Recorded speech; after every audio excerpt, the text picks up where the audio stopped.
નમસ્કાર દર્શક મિત્રો, રિયલ સમાચારમાં આપનું સ્વાગત છે। સમાચારોની શરૂઆત કરીએ તે પહેલા એક નજર કરીએ આજના મુખ્ય સમાચાર પર।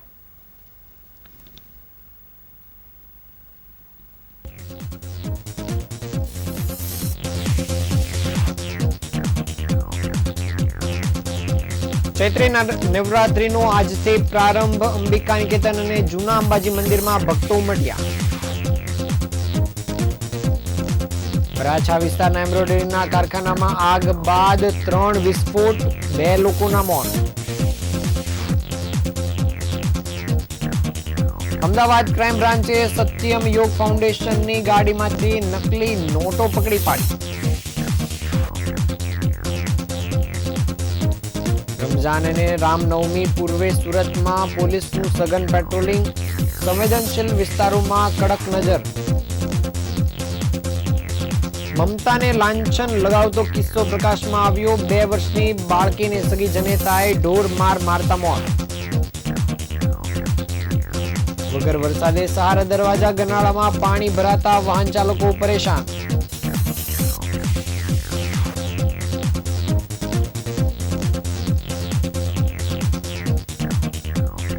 આજે ગુરુવારથી ચૈત્રી નવરાત્રી અને હિન્દુ નવા વર્ષના પાવન અવસર પર ડાયમંડ સિટી સુરતના મંદિરોમાં શ્રદ્ધાનો મહાસાગર ઉમટી પડ્યો છે। વહેલી સવારથી જ સુરત શહેરના સુપ્રસિદ્ધ શક્તિપીઠો અને માતાજીના મંદિરમાં જય માતાજીના નાદ સાથે ભક્તોની લાંબી કતારો જોવા મળી હતી। નવા વર્ષની શુભ શરૂઆત કરવા માટે ભક્તો માતાજીના આશીર્વાદ લેવા આતુર દેખાઈ રહ્યા છે। સુરતના જાણીતા અઠવાલાઇન્સ વિસ્તારમાં આવેલા અંબિકા નિકેતન મંદિરે વહેલી સવારે 4 વાગ્યાથી જ ભક્તોનું આગમન શરૂ થઈ ગયું હતું। માત્ર અંબિકા નિકેતન જ નહીં પરંતુ ભાગળ વિસ્તારમાં આવેલા ઐતિહાસિક અને પૌરાણિક જૂના અંબાજી મંદિરમાં પણ મોટી સંખ્યામાં ભક્તો ઉમટી પડ્યા હતા। ચૈત્રી નવરાત્રિના પ્રથમ નોરતે માતાજીના દર્શન કરવાને અત્યંત ફળદાયી માનવામાં આવે છે, જેને પગલે સમગ્ર સુરત શહેર ભક્તિમય માહોલમાં રંગાયેલું જોવા મળ્યું છે। ચૈત્રી નવરાત્રિના પર્વ નિમિત્તે માતાજીનો અદ્ભુત શણગાર અને ભવ્ય શૃંગાર કરવામાં આવ્યો છે। ખાસ કરીને અંબિકા નિકેતન મંદિરમાં માતાજીને કિંમતી વસ્ત્રો અને આભૂષણોથી સજાવવામાં આવ્યા છે। માતાજીની એક ઝલક મેળવવા માટે ભક્તો કલાકો સુધી લાઇનમાં ઊભા રહેતા જોવા મળ્યા હતા।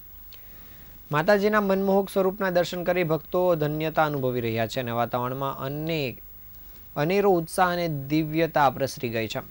નવરાત્રિના પર્વને વધુ ભવ્ય બનાવવા માટે અંબિકા નિકેતન મંદિર ખાતે વિશેષ સજાવટ પણ કરવામાં આવી છે। મંદિર પ્રશાસન દ્વારા હજારો કિલો દેશી અને વિદેશી ફૂલનો ઉપયોગ કરીને મંદિરના ગર્ભગૃહ અને બહારના પરિસરને શણગારવામાં આવ્યું છે। આ સાથે જ રાત્રિના સમયે મંદિર ઝળહળી ઉઠે તે માટે આકર્ષક લાઇટિંગ પણ કરવામાં આવી છે, જે ભક્તો માટે આકર્ષણનું કેન્દ્ર બની છે।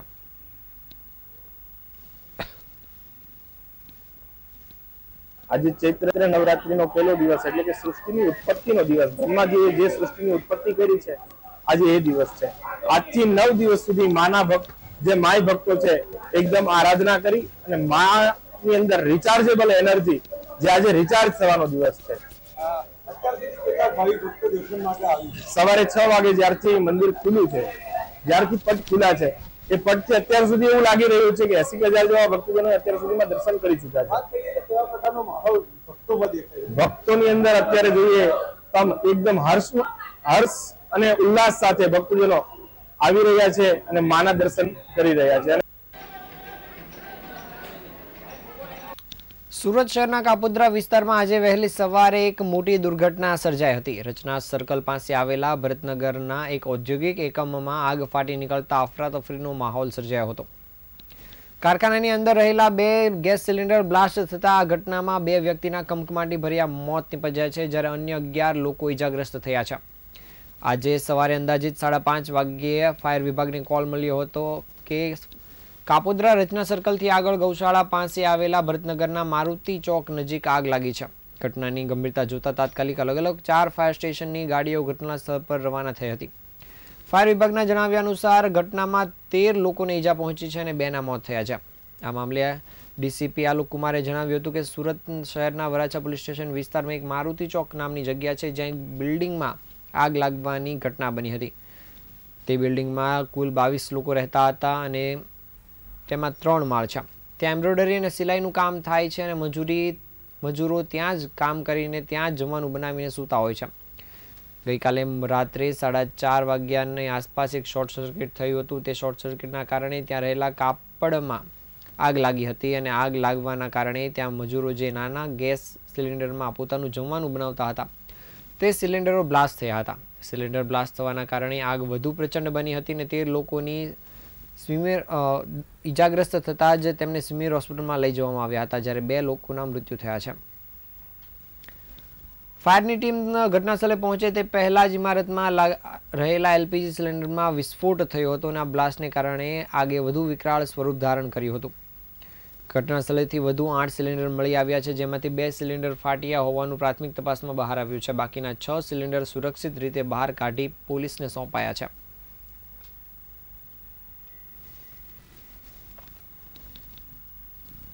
અમદાવાદ ક્રાઇમ બ્રાન્ચે એક મોટા ઓપરેશનમાં અમરાઈવાડી વિસ્તારમાંથી ₹2 કરોડથી વધુની કિંમતની બનાવટી ચલણી નોટ સાથે 6 શખ્સોની ધરપકડ કરી છે. આ તમામ નોટો ₹500ના દરની છે. સુરતમાં નકલી નોટો બનાવવામાં આવી હતી અને અમદાવાદમાં હેરફેર માટે લાવવામાં આવી હતી. હાલ પોલીસે તમામની ધરપકડ કરી બનાવટી ચલણી નોટો મામલે વધુ તપાસ શરૂ કરી છે.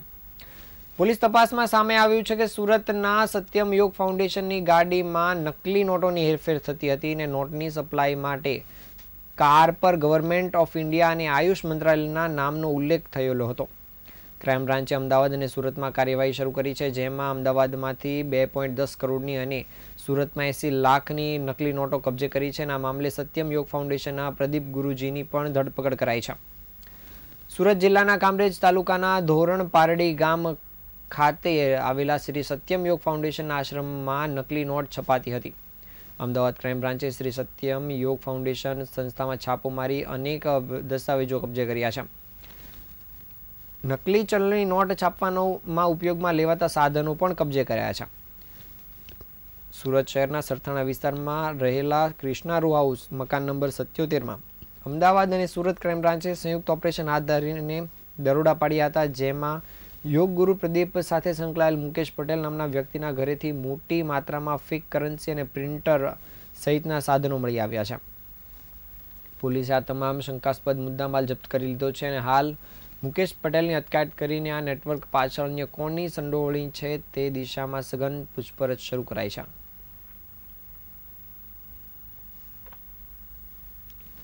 આગામી રમજાન માસ અને રામનવમી જેવા તહેવારોને ધ્યાનમાં રાખીને સુરત શહેર પોલીસ દ્વારા સુરક્ષા વ્યવસ્થા કડક કરી દેવામાં આવી છે. શહેરના સંવેદનશીલ વિસ્તારમાં ફૂટ પેટ્રોલિંગ કરીને કાયદો અને વ્યવસ્થા જળવાઈ રહે તે માટે ખાસ તકેદારી શરૂ કરાઈ છે. આ પેટ્રોલિંગ દરમિયાન ડીસીપી, એસસીપી સહિત પીઆઈ કક્ષાના અધિકારીઓ પણ જોડાયા હતા અને વિસ્તારમાં જાતે જ નિરીક્ષણ કર્યું હતું. ખાસ કરીને અઠવા વિસ્તારમાં આવેલા સંવેદનશીલ વિસ્તારોમાં સઘન ચેકિંગ હાથ ધરવામાં આવ્યું હતું. પોલીસ દ્વારા આધુનિક ટેકનોલોજીનો ઉપયોગ કરીને ડ્રોન દ્વારા પણ સર્વેલન્સ હાથ ધરવામાં આવ્યું છે, જેથી કરીને હલચલ પર નજર રાખી શકાય. ડ્રોન મારફતે વિસ્તારનું નિરીક્ષણ કરીને કોઈ શંકાસ્પદ પ્રવૃત્તિ સામે તરત જ કાર્યવાહી શક્ય બને છે. પોલીસે જણાવ્યું હતું કે અસામાજિક તત્વો સામે ચાંપતી નજર રાખવામાં આવી રહી છે અને તહેવારો દરમિયાન શાંતિપૂર્ણ વાતાવરણ જળવાઈ રહે તે માટે તમામ જરૂરી પગલાં લેવામાં આવી રહ્યા છે.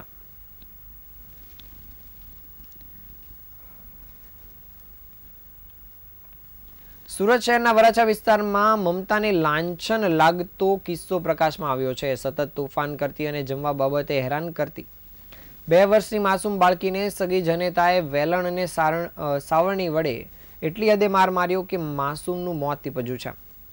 પીએમ રિપોર્ટમાં બાળકીને માથાના ભાગે ગંભીર ઈજા પહોંચવાના કારણે બ્રેન હેમરેજ થયું હોવાનું સામે આવ્યું છે. આ મામલે હત્યાનો ગુનો નોંધીને માતાની ધરપકડ કરાઈ છે.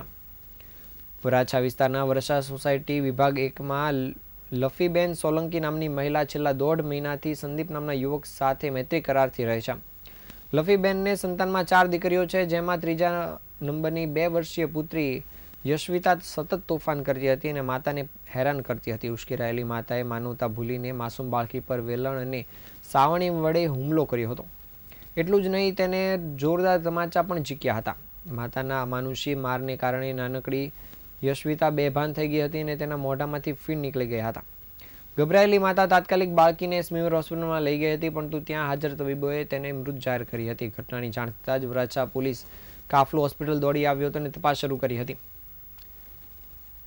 સ્મીમેરના ડોક્ટરે જણાવ્યું હતું કે બાળકીના શરીર પર માત્ર આજની જ નહીં પરંતુ અગાઉ પણ તેને મારવામાં આવ્યો હોય તેવા નિશાન મળી આવ્યા છે અને તેને હાથ, લાકડી અને પટ્ટા જેવા સાધનથી મારવામાં આવ્યો હોવાનું સામે આવ્યું છે. માથાના ભાગે ગંભીર ઇજા થવાના કારણે તેને બ્રેન હેમરેજ થયું હોવાથી તેનું મૃત્યુ થયું હોવાનું પણ સામે આવ્યું છે.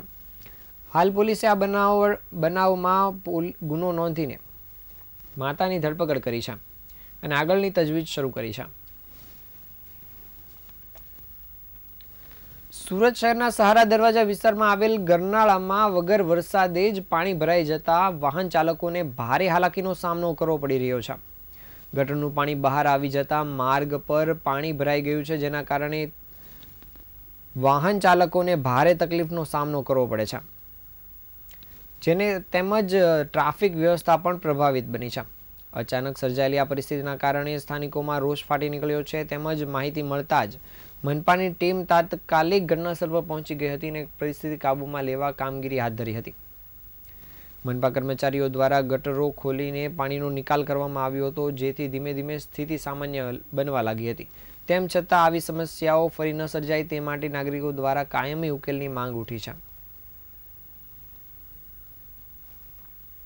સુરત શહેરના ડિંડોલી વિસ્તારમાં એક દુઃખદ ઘટના સામે આવી છે, જેમાં મનપા કર્મચારીનું અચાનક મૃત્યુ થયું છે. ડિંડોલીની અંબિકા સોસાયટીમાં રહેતા 37 વર્ષીય સમીર રાઠોડ સામાજિક પ્રસંગે હાજરી આપવા માટે ગયા હતા અને વરઘોડા દરમિયાન સમીર રાઠોડ આનંદમાં નાચતા અચાનક ઢળી પડ્યા હતા.